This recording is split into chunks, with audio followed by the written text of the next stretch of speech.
जी, सबसे पहले ऑब्जेक्टिव है हमारे पास point 3/5 of the way along line segment from A to B। जी, पहले हम स्टेटमेंट को समझ लेते हैं कि स्टेटमेंट में वो क्या पूछना चाह रहा है, क्या कहना चाह रहा है।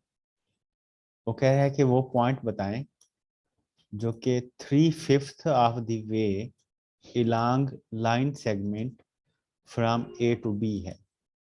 तो वो पॉइंट कौन सा होगा? 3/5 नहीं, ये नहीं हो सकता। चलें जी, इसको पहले अंडरस्टैंड कर लेते हैं, आफ्टर दैट जो है हम क्वेश्चन को सॉल्व करते हैं। हमारे पास ये एक लाइन है, फॉर एग्जांपल, जस्ट वेट, थोड़ा सा मैं इसको सेट कर लूं।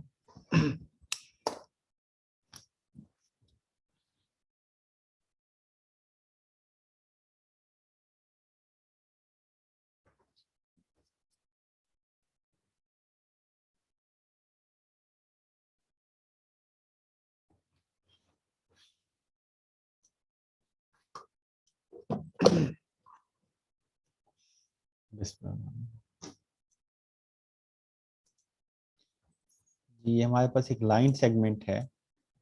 लाइन सेगमेंट क्या होता है कि दो पॉइंट को मिलाने या उनके दरमियान जो डिस्टेंस होता है उसको हम एक लाइन सेगमेंट का नाम देते हैं। अगर उसमें एक साइड पे हम उसकी डायरेक्शन दे देते हैं, देन दैट इज कॉल्ड, उसको खत का नाम दिया जाता है, आई होप सो, एरो का नाम दिया जाता है। जी, तो वो कहता है कि आपके पास एक लाइन सेगमेंट है, उसके दो पॉइंट्स को मीट कराया हमने। एक पॉइंट ए का नाम दिया उसने, एक पॉइंट को उसने बी का नाम दिया, और हमने वो पॉइंट बताना है जो कि 3/5 है। इसका मतलब क्या हुआ? इसका मतलब ये हुआ कि ए और बी के दरमियान में 5 हिस्से हैं। तो हम 5 हिस्से बना लेते हैं, 1, 2, 3, 4। 1, 2, 3, 4, 5 ये इक्वल नहीं है। वह यहाँ पे 3/5 है, हाफ है, बाइसेक्शन है, तो वो इक्वल पार्ट्स होते हैं। तो 3/5 का मतलब ये होता है कि 5 में से तीसरा हिस्सा, मतलब 1, 2, 3, 4, 5 5 हिस्से हैं, तो उसमें से तीसरा हिस्सा यानी 1, 2 और 3, ये वाला पार्ट जो बन रहा है हमारे पास, that is third part out of 5 parts. जैसे कि हमारे पास एक स्क्वायर है, स्क्वायर के हम अगर 4 खाने बना रहे हैं, तो अगर हम उसमें से एक खाने को पिक कर रहे हैं तो it means that that is 1/4 in our fraction. So 3/5 mean total 5 है, उनमें से जो तीसरा पॉइंट, तीसरे हिस्से का पॉइंट बन रहा है, वो पॉइंट क्या होगा? So for such type of questions हमारे पास एक थ्योरम होता है। वो थ्योरम ये है कि अगर आप ए और बी को डिवाइड कर रहे हैं, ठीक है, एक ख़ास रेशो के साथ, जिसको हम K1 और K2 का नाम देते हैं। जैसा कि यहाँ पे फर्स्ट रेशो को हम K1 का नाम देते हैं, सेकंड रेशो को हम K2 का नाम देते हैं। तो उसके लिए वो एक फार्मूला यूज़ करता है। वो फार्मूला कुछ इस हिसाब से होता है। जी, ये जो पॉइंट हमने फाइंड आउट करना है, अगर इस पॉइंट को हम एक्स वाई का नाम दे देते हैं, तो that is equal to K2 x1 plus K1 x2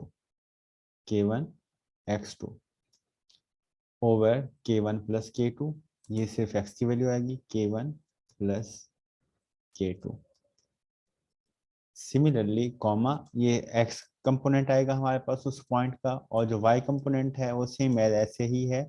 जहाँ पे x1 है वहाँ पे आप उसको रिप्लेस कर दें y के साथ, जहाँ x2 है वहाँ उसको आप रिप्लेस कर देंगे y के साथ। सो ये हमारे पास जो फार्मूला बनेगा ये उस पॉइंट को फाइंड आउट करने के लिए है। अब यहाँ पे क्वेश्चन ये अराइज होता है कि K1, K2, x1, x2 ये क्या चीज़ें हैं। जी, हम यहाँ पे देखते हैं। तो ये जो पार्ट फर्स्ट है K1, उस पॉइंट का ए से जो डिस्टेंस है इसको हम K1 का नाम देते हैं। अब ए और इसके दरम्यान में कितने हिस्से हैं? 1, 2, 3, 3 हिस्से हैं। ठीक हो गया। सिमिलरली K2, यानी बी से इस पॉइंट के कितने हिस्से हैं? 1 और 1, 2। सो K2 की वैल्यू हमारे पास क्या बन जाती है? That is equal to 2। ठीक हो गया जी। इसी तरह अगर ए और बी के कोऑर्डिनेट्स उसने दे दिए हैं, तो जो ए के कोऑर्डिनेट्स होंगे वो हम कहते हैं that is x1 and y1, और जो K2 के कोऑर्डिनेट्स हैं these are x2 and y2, sorry B के जो कोऑर्डिनेट्स हैं these are x2 and y2। ठीक हो गया जी। सो हमने ये सारी वैल्यूज पुट करनी है उस फार्मूले के अंदर और देन हमने आंसर पिक करना है। सो हम देखते हैं ए का जो आंसर है, ए के कोऑर्डिनेट्स हैं वो हैं हमारे पास -5 एंड 8। मतलब ये हुआ, मैं इसको लिख लेता हूँ, -5 एंड 8। ए के कोऑर्डिनेट्स हैं -5 व 8। सिमिलरली जो बी है उसके कोऑर्डिनेट्स हैं हमारे पास दैट इज 5 एंड 3, 5 व 3।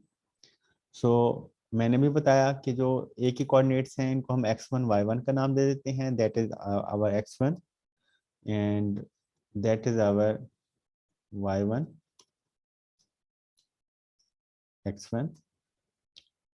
और जो 8 है ये हमारे पास क्या होगा, y1 होगा। इसी तरह जो b के कोऑर्डिनेट्स हैं हमारे पास that is x2 and similarly that one is called y2। And k1 और k2 क्या है, मैं वो आपको ऑलरेडी बता चुका हूँ। k1 पॉइंट ए से डिस्टेंस है उस पॉइंट का जो हम फाइंड आउट कर रहे हैं, जो कि 2 है, सॉरी 3 है। हम दोबारा से देख लेते हैं, यहाँ से वेरीफाई कर लेते हैं। उस पॉइंट, ये पॉइंट है हमारे पास, ए से इस तक का डिस्टेंस कितना है, 3 है, दैट इज k1। अब यहाँ पे आप नेम चेंज नहीं कर सकते, आप k1 को k2, k2 को k1 का नाम नहीं दे सकते, और k2 आपके पास जो है वो 2 के इक्वल है। And here k2 that is equal to 2। So हम ये सारी वैल्यूज यहाँ पुट करते हैं इस फार्मूले के अंदर और हमारे पास इसका आंसर आ जाता है। So by putting all of these values in that equation, so k2 की वैल्यू हम लिखते हैं that is equal to 2। Similarly x1 की वैल्यू हमारे पास क्या है, that is -5, 2 times -5 plus k1 आपके पास है 3 टाइम्स x2 हमारे पास क्या है जी, 5 जी, x2 5 हो गया। सो k1 प्लस k2, k1 हमारे पास 3 है एंड k2 क्या है, 2 है, सो that is 3 plus 2। And similarly solving that value we also find these answers. So that is -10 plus 15, that is 15, minus 10, that is 5 over 5, that is equal to 1, and that is equal to 1 comma. For second value we have k2 that is equal to 2, k1 that is equal to 3, alhamdulillah, and k1 plus k2 that is equal to 5. So 2y1 is equal to 8. It means that 2 8s are 16 and plus 3y2 and y2 is equal to 3. So 3 3 is 9. So 16 plus 9 that is equal to 25 over 5 that is equal to 5. So our that point is 1 and 5. So we can see here जी, हम देखते हैं कि जी C part जो है ये हमारे पास क्या है, इसका आंसर होगा। जी Amal Khan sir, k1 and k2 की वैल्यूज कैसे आई हैं, एक बार फिर रिपीट कर दें प्लीज। जी जरूर, अमर खान आपने हैंड रेस किया है, आप भी पूछने, क्वेश्चन क्या है आपका?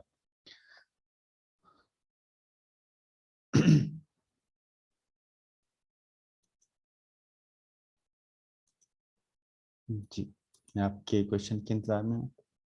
मैं दोबारा से क्लियर करा देता हूँ k1 k2 की वैल्यू यहाँ पे कैसे आई है और जनरल वैल्यू कैसे आती है। मैं आपको जनरल बता देता हूँ ताकि आपको ये कन्फ्यूजन ना रहे। या इस टाइप का एक और क्वेश्चन है, हम वो देख लेते हैं।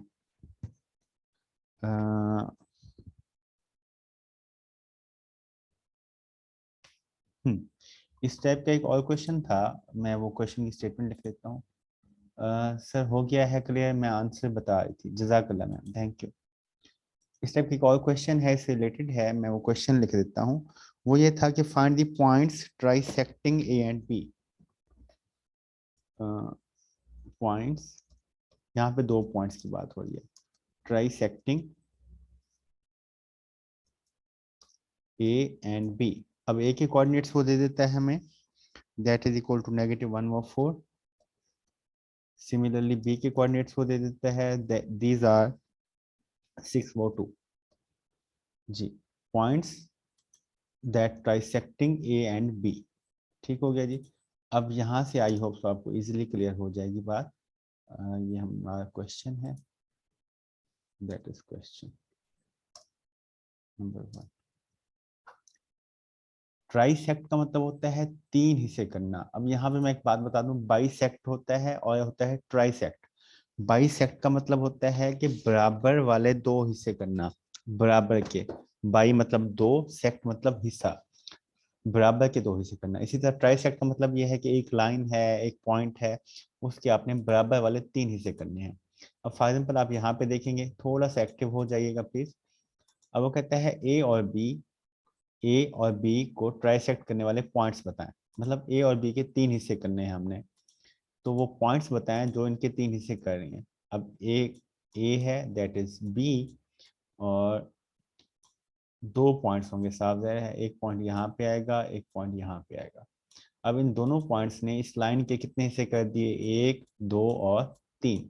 तो वो कहते हैं ये दोनों पॉइंट्स मालूम करके दें आप हमें ना। ठीक हो गया जी। तो हम पहले ये वाला पॉइंट फाइंड आउट करते हैं, तरतीब से देखते जाएंगे तो आपके लिए क्वेश्चन आसान हो जाएगा, समझ आ जाएगी। अब हम ये पॉइंट फाइंड आउट करने लगे हैं। इसको हम लेट करके Px1y1 का नाम दे देता हूँ मैं फॉर एग्जाम्पल, या ए बी का नाम दे देते हैं, जो एक्स और वाई यूज होना है अभी। अब आपने ये देखना है सर कि ए से लेके पी तक कितने हिस्से हैं। टोटल हिस्से तो 3 है ना जी। ए से लेके पी तक कितने हिस्से हैं, 1। और पी से लेके बी तक कितने हिस्से हैं, 2। समझ आ रही है ना जी। ए से पी तक उस पॉइंट तक कितने हिस्से हैं, 1। और उस पॉइंट से आगे बी तक कितने हिस्से हैं, 2। सो that is K1 and that is K2। ठीक हो गया, ये हमारे पास क्या होगा, K2 होगा। K2 is equal to 2। अब K1 K2 आ गया आपके पास। ए की वैल्यूज में x1 है, y1 है। इसी तरह बी की वैल्यूज में x2 है और y2 है। ठीक है, ये चारों वैल्यूज आप पुट करेंगे, x2 एंड y2, तो आपके पास किसके कोऑर्डिनेट्स आ जाएंगे सर, आपके पास इस p का आंसर आ जाएगा, जो कि उसमें पहली वैल्यू x की होगी, दूसरी वैल्यू y की होगी। फार्मूला कौन सा यूज करना है, यही फार्मूला यूज करना है। ठीक हो गया। अब जब आप नेक्स्ट पार्ट को मालूम करना चाह रहे हैं, यानी अब हम मूव करना चाह रहे हैं कि हम इसको मालूम कैसे करेंगे, ये वाला पॉइंट जो है। अब हम इसको क्यू का नाम देते हैं और इसके कोऑर्डिनेट्स को हम कहते हैं these are C and D for example ना, लेट्स सपोज। ठीक है, अब क्यू। अब देखेंगे कि ए और क्यू के दरम्यान में कितने हिस्से हैं, एक और एक, 2 हिस्से हैं। तो हम यहाँ पे 2 लिख देते हैं। और क्यू और बी के दरम्यान कितने हिस्से हैं, एक हिस्सा है। सो अब हमारे पास जो K1 होगा वो 2 बनेगा, और जो K2 होगा वो हमारे पास क्या बन जाएगा, 1 बन जाएगा। ठीक हो गया जी। तो बाकी x1 y1 वही है, x2 y2 भी वही होगा, उसमें कोई चेंज नहीं है। जस्ट K1 और K2 की वैल्यूज चेंज हो जाएंगी। इस हिसाब से हम इस पॉइंट को भी फाइंड आउट कर लेंगे, इस पॉइंट को भी फाइंड आउट कर लेंगे। जो ऑब्जेक्टिव पेपर में आ चुकी है वो ऐसे थी कि जस्ट एक पॉइंट बताना था, कौन सा, 3/5, यानी 5 हिस्से हैं टोटल, उनमें से तीसरा हिस्सा बताना था। ठीक हो गया ना। तो इसमें यह है कि आपने 2 पॉइंट्स बताने थे। क्लियर हो गया बख्तावर अयूब, या समझ नहीं आई? यस सर, क्लियर हो गया, थैंक यू। जजाकल्ला। ओके जी। सो हम मूव करते हैं नेक्स्ट क्वेश्चन की तरफ। Two vertices of an equilateral triangle are A and B। पहले यहीं तक की स्टॉप कर देते हैं क्वेश्चन को, फिर आगे मूव करेंगे। टू वर्टिसेस, वर्टिसेस क्या होते हैं, वर्टिक्स की जमा है। सिंगल वर्टेक्स बोलते हैं, ज्यादा हो तो वर्टिसेस बोला जाता है। वर्टेक्स क्या होता है कि जहाँ पे 2 लाइन मीट हो रही होती हैं, उस पॉइंट को हम वर्टेक्स का नाम देते हैं। ये एक लाइन है और ये दूसरी लाइन है। मीट नहीं, सॉरी, जहाँ से उसका इनिशियल पॉइंट स्टार्ट होता है। अब ये जो पॉइंट है, ये इसका भी इनिशियल पॉइंट है, इसका भी इनिशियल पॉइंट है। So that point is called vertex. ठीक है। और जो ट्राइंगल होती है, इसमें हमारे पास 3 वर्टेक्स होते हैं। फर्स्ट वर्टेक्स ये है, दूसरा वर्टेक्स ये है, और तीसरा वर्टेक्स क्या है, ये है। तो इनको हम बोलते हैं vertices, 3 vertices of a triangle. Triangle के 3 वर्टिसेस होते हैं, 3 साइड्स होती हैं और 3 एंगल होते हैं, 1 2 3। अच्छा जी। तो वो कहता है vertices of equilateral triangle. Triangle की टाइप्स होती हैं, उनमें एक टाइप है इक्विलेटरल ट्राइंगल। ऐसी ट्राइंगल जिसकी तीनों साइड्स बराबर होती हैं। इतना तो आप, मतलब अगर इसकी साइड 2 सेंटीमीटर है तो ये भी 2 होगी, और ये भी क्या होगी, 2 सेंटीमीटर होगी। जी आगे देखते हैं। आर, उसके दो वर्टिसेस बता दिए ए एंड बी, तो सी कहाँ गया? सी नहीं दिया हुआ। क्वेश्चन क्या है? How many of these triangles are possible. वाह, ये क्या? वो कहता है कि जी एक इक्विलेटरल ट्राइंगल है, ठीक है, उसमें दो उसके वर्टिसेस दे दिए ए और बी। वो पूछ ये रहा है कि कितनी ट्राइंगल्स बन सकती हैं। थोड़ा मजे का क्वेश्चन है, देखते हैं जी कैसे इसको सॉल्व करना है। थोड़ा सा आप एक्टिव रहेंगे जी। बिस्मिल्लाहिर्रहमानिर्रहीम। ये हमारे पास एक ट्राइंगल है, मैं इसको कोशिश करता हूँ कि इसको हम इक्विलेटरल बना सकें। आई होप सब इक्विलेटरल है जी। अब इक्विलेटरल ट्राइंगल में वो कहता है हमने आपको दो वर्टिसेस दे दिए, एक वर्टिसेस उसने ए दे दिया, दूसरा वर्टिसेस हमें बी दे दिया, तीसरा वर्टिसेस जिसको हम लेट करके सी का नाम देते हैं, मैं इसको कहता हूँ that is X and Y. ठीक हो गया, इसके कोऑर्डिनेट्स एक्स एंड वाई हैं। ए उसने दे दिया हमें जी, बी भी दे दिया, ठीक है। ए के कोऑर्डिनेट्स हैं -3 वो 0, बी है 3 0, -3 वो 0, मतलब x की वैल्यू -3 है और y की वैल्यू 0 है। सिमिलरली जो b है उसमें 3 वो 0 है, यानी x 3 है और y 0 है। ठीक हो गया जी। तो सबसे पहला काम हमने क्या करना है, हमने उसकी तीसरा वर्टेक्स मालूम करना है। जब तीसरा वर्टेक्स मालूम कर लेंगे देन हमें आइडिया होगा कि कितनी ट्रायंगल्स ऐसी हैं जो पॉसिबल हो सकती हैं थर्ड वर्टेक्स को फाइंड आउट करने के बाद। क्योंकि ट्रायंगल में जब तक तीनों नहीं होंगे तब तक हम कोई इंफॉर्मेशन नहीं दे सकते। अब तीसरा वर्टेक्स कैसे फाइंड आउट किया जाए? जब आपके पास एन इक्विलेटरल ट्रायंगल है, तीसरा वर्टेक्स मालूम करने के लिए हम क्या करते हैं, हम वही लॉजिक यूज करते हैं कि इक्विलेटरल ट्रायंगल है तो इस साइड का डिस्टेंस, इसका डिस्टेंस और इसका डिस्टेंस क्या होगा, बराबर होगा। तो मैं तीनों का डिस्टेंस ले लेता हूँ, वहां से हमने क्या मालूम कर लेने हैं, एक्स और वाई की वैल्यू मालूम कर लेनी है। तो डिस्टेंस फार्मूला आप लोगों को क्लियर है, मैं दोबारा से यहाँ पे रिपीट भी कर देता हूँ डिस्टेंस फार्मूला। सो पहले हम निकाल लेते हैं ए और बी का डिस्टेंस, उसको हम डिनोट करते हैं एब्सोल्यूट वैल्यू, ठीक है जी। या जैसे हम फंक्शनल एनालिसिस में पढ़ रहे थे तो भी इसको हमने नाम का नाम दिया था, यहाँ डिस्टेंस फंक्शन है, मीट्रिक स्पेस भी डिस्टेंस फंक्शन होती है, नाम लेंथ फंक्शन होती है, अप टू सो ऑन। अच्छा जी, तो इसका फार्मूला हमारे पास होता है square root of x2 minus x1 square plus y2 minus y1 square, y2 minus y1 square. ठीक हो गया जी। सो इस फार्मूले को यूज करते हुए हम डिस्टेंस निकालेंगे ए और बी का, इसी तरह फिर हमने निकालना है डिस्टेंस ए बी का हो जाएगा, फिर हम निकालेंगे बी सी का डिस्टेंस, इसी तरह फिर हम निकालते हैं डिस्टेंस ऑफ क्या कहते हैं, ए बी बी सी और देन ए सी। तीनों साइड्स का हमने डिस्टेंस फाइंड आउट कर लेना है बाय यूजिंग दैट फार्मूला। ठीक हो गया। और इक्विलेटरल है तो हम इन तीनों को इक्वल करेंगे और यहाँ से हमने एक्स और वाई की वैल्यूज फाइंड आउट कर लेनी है। ठीक हो गया जी। सो थोड़ा सा एक्टिव होके हम ये काम कर लेते हैं ताकि हमारा क्वेश्चन ठीक चला जाए जी। ए बी, अब ए के वर्टिसेस हमारे पास क्या है, -3 वो 0, यानी x1 -3 है, y1 0 है। x1 और y1 की वैल्यू मैं पहले पुट कर लूँ, ऐसे फिर भूल जाती है। x1 -3 यानी ये +3 हो जाएगा और y1 क्या है, 0 है। ठीक हो गया। अच्छा जी, इसी तरह b का यानी x2 3 है, y2 0 है, x2 भी 3 है और y2 0 है, तो that is equal to 3 and y2 भी 0 हो गया जी। ठीक है, तो आपके पास ये आ जाएगा 3 + 3 6 का स्क्वायर एंड ये 0 हो जाएगा। सो आपके पास टोटल आंसर आ जाता है 6 का स्क्वायर। सिमिलरली जब हम यहाँ पुट करते हैं तो यहाँ पे हमारे पास अब किसका निकालना है, बी और सी का। बी के कोऑर्डिनेट्स हैं 3 व 0, यानी x1 3 है, y1 0 है। 3 व 0 x1 एंड y1, ये पुट कर देते हैं जी, x1 3 एंड y1 0। और सी के कोऑर्डिनेट्स हमें गिवन नहीं है, उनको हमने जस्ट एक्स और वाई का नाम दिया हुआ है, तो इसको हम वैसे ही x रहने देते हैं और इसको y रहने देते हैं जी।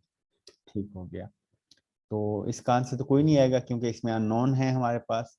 इसी तरह जब हम यहाँ पुट करते हैं ए सी, ए आपके पास ये है, सी ये है, यानी हमारे पास ये अब x1 y1 बनेगा और ये x2 y2 बनेगा।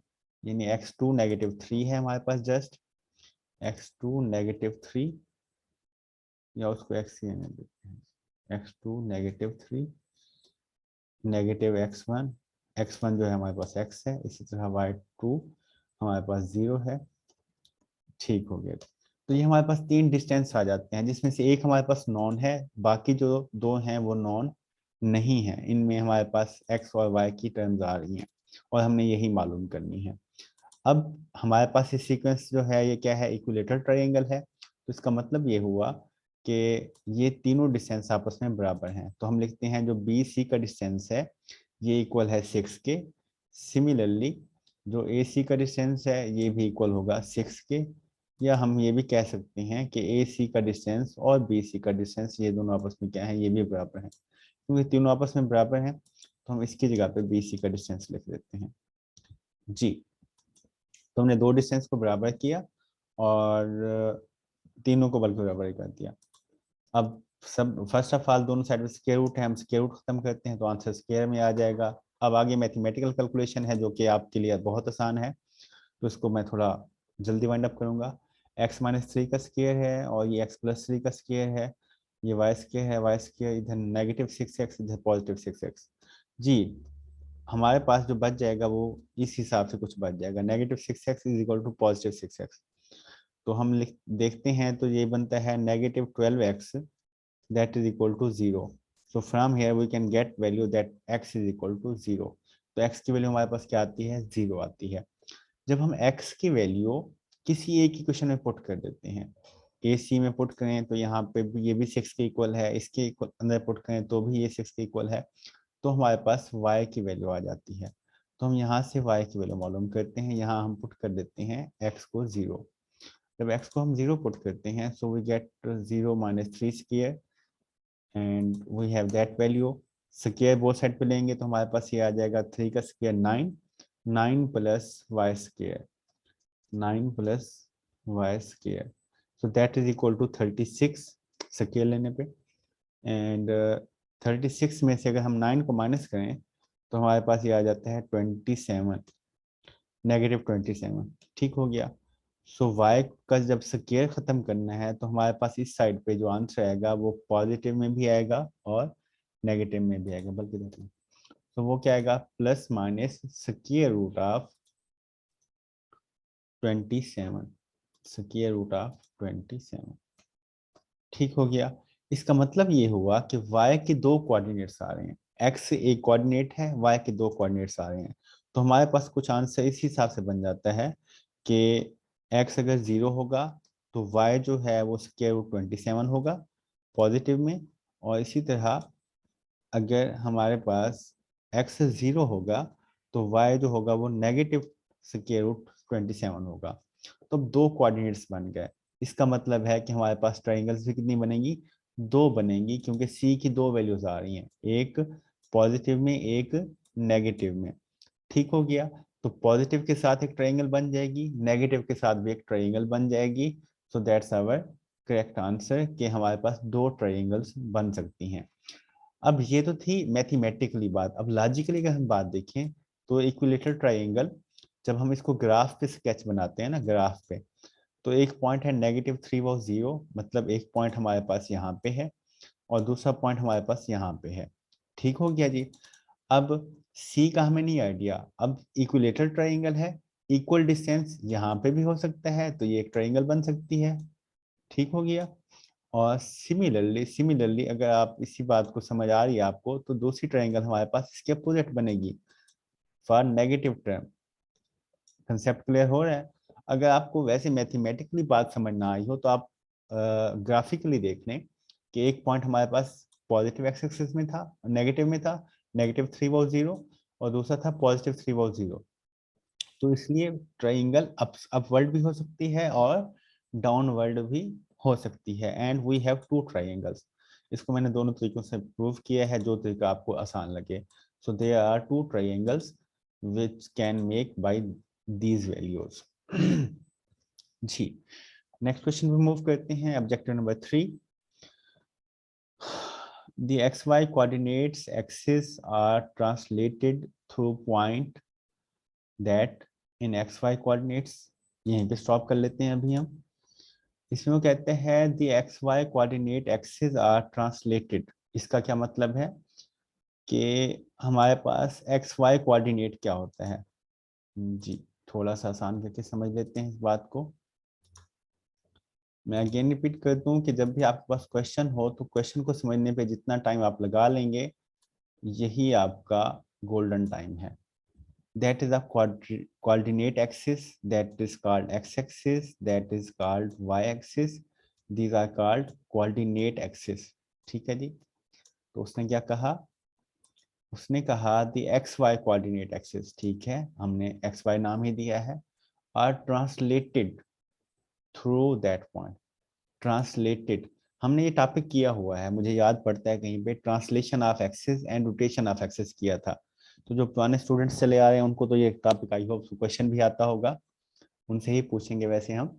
तो बाकी जो न्यू है उनको हम बता देते हैं। ट्रांसलेशन का मतलब ये है कि हम इस पूरे एक्सिस को यहाँ से उठा के कहीं और ट्रांसफर कर देंगे।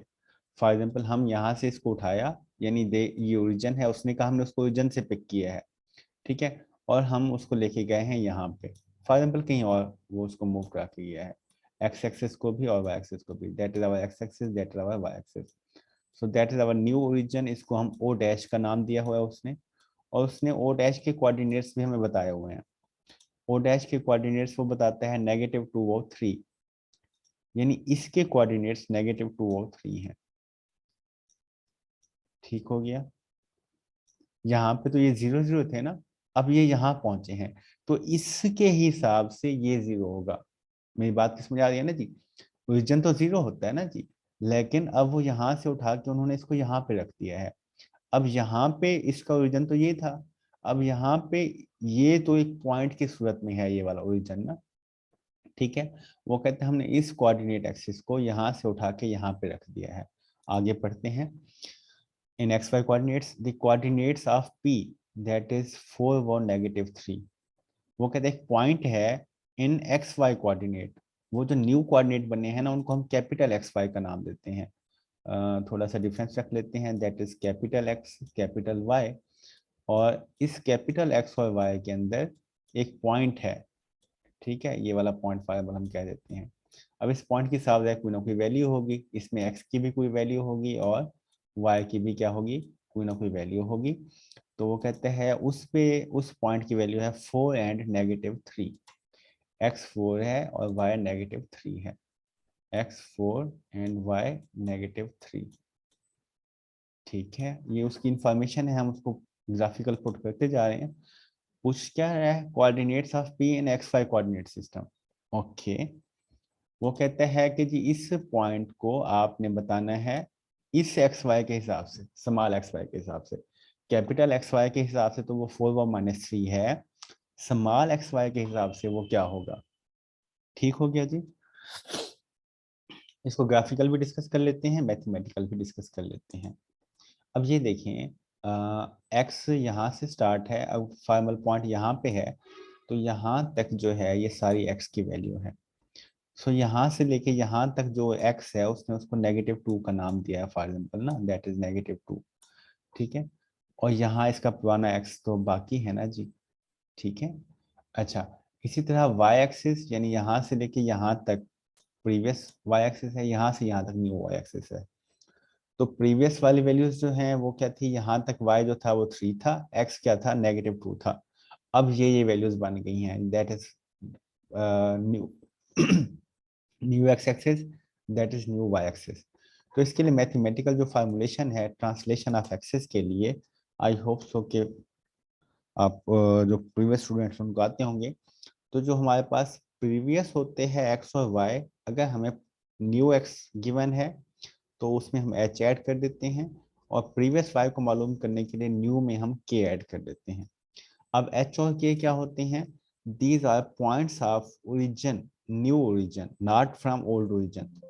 तो इसके जो कोऑर्डिनेट्स होते हैं उनको एच और के का नाम दिया जाता है। ठीक हो गया। तो मतलब अब हम प्रीवियस न्यू एच एक्स में एच ऐड कर देंगे और न्यू वाई में के ऐड कर देंगे। अब एच की वैल्यू -2 है, ये हमारे पास एच है, और ये हमारे पास क्या है, के है। तो ये हमारे पास न्यू एक्स है और ये हमारे पास क्या है, न्यू वाई है। सो फाइंडिंग, अब आप देखें तो यहाँ से लेके यहाँ तक x4 है, यहाँ से लेके यहाँ तक -2 है, तो इनको ऐड कर देंगे, साफ जाहिर है, तो हमारे पास टोटल आंसर आ जाएगा। जैसे कि अब मेरे पास एक लाइन है, अब मैं लाइन का बोलता हूँ कि ये लाइन यहाँ से लेके यहाँ तक जो है ये है 4 सेंटीमीटर, और यहाँ से लेके यहाँ तक ये टोटल ये बन रही है, टोटल का वो बताता है कि ये है 18, ठीक है, और यहाँ से लेके यहाँ तक है 4। तो फिर वो हमसे पूछता है कि जी बताएं ये पोर्शन कितना होगा, तो हम कह फौरन बता देंगे दैट इज 14। सिमिलरली वो कहता है कि पुराना एक्स 14 है और जो न्यू एक्स है वो 4 है, तो जब हम इन दोनों को ऐड करेंगे तो हमारे पास टोटल ओवरऑल जो है एक्स की वैल्यू आ जाएगी, that is equal to 18। Clear हो गया जी। अब हम -2 में क्या ऐड कर देंगे, 4 में -2 ऐड कर देंगे, x प्लस एच यानी 4 - 2 आ जाएगा हमारे पास इसका। x हमारे पास है 4 और प्रीवियस h जो है वो क्या है, -2 है, that is equal to 2।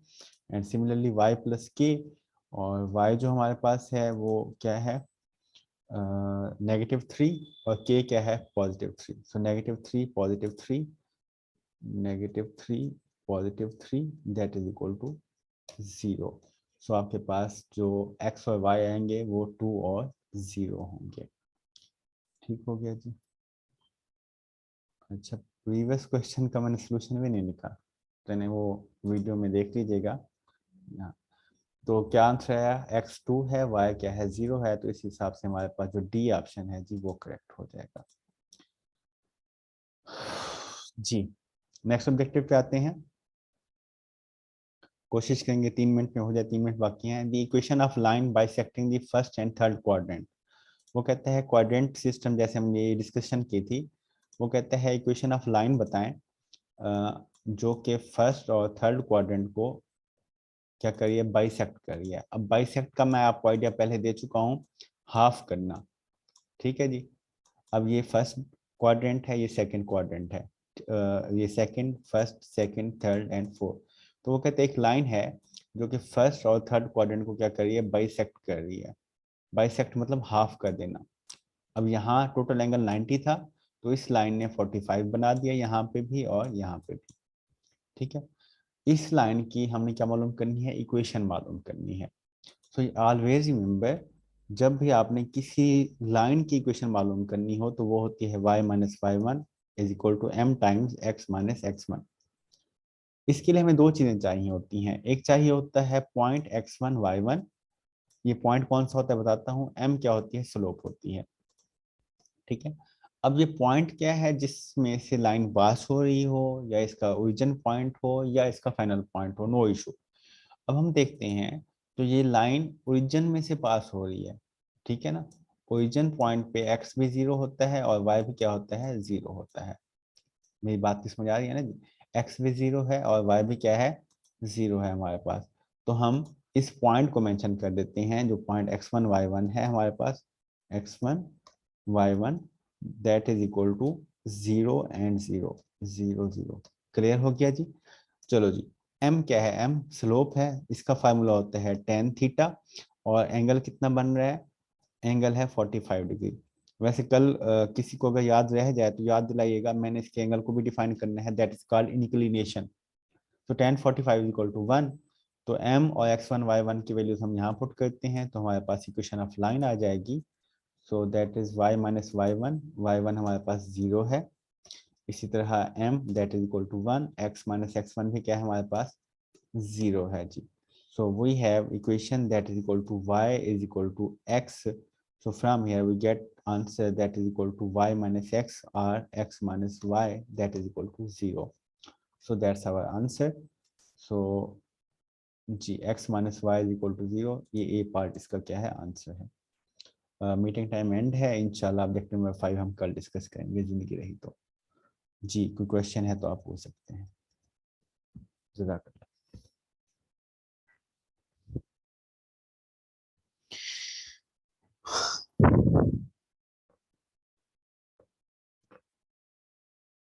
Any question?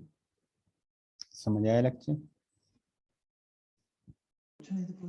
No, sir. Thank you. जज़ाकल्लाह। सलामत। अल्लाह हाफिज़।